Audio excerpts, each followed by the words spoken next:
From VOA Learning English, this is the Technology Report. Prime Minister Hun Sen of Cambodian People Party joined the online social media site Facebook 3 months ago. Recently, he announced he had 3 million likes on his Facebook page. Now, Cambodia ruling party spokesman has dismissed a report that the Prime Minister unfairly increased his number of Facebook likes. Hun Sen appeared to have overtaken opposition leader Sam Rainsy 2.2 million likes. Rainsy, head of the Cambodian Nation Rescue Party, has been on Facebook for at least 5 years.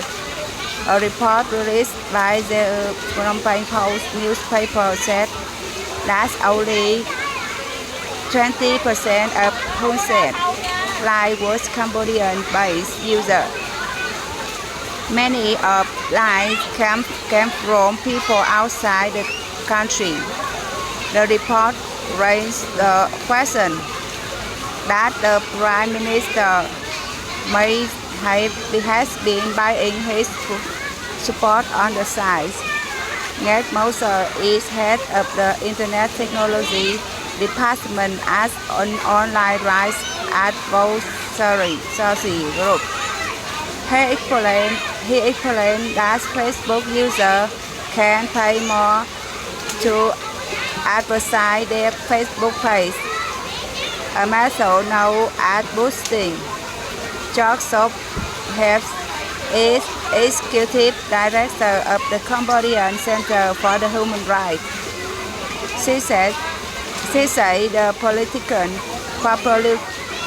popularity should not be judged by social media activists, but by their work as public officials. Hun Sen has been in power for more than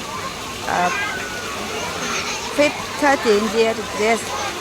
Political observers say Hun Sen is hoping that he can use Facebook to gain popularity.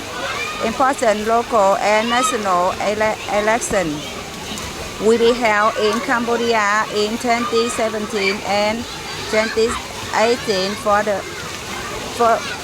the VOA English. I'm Jonathan Evans.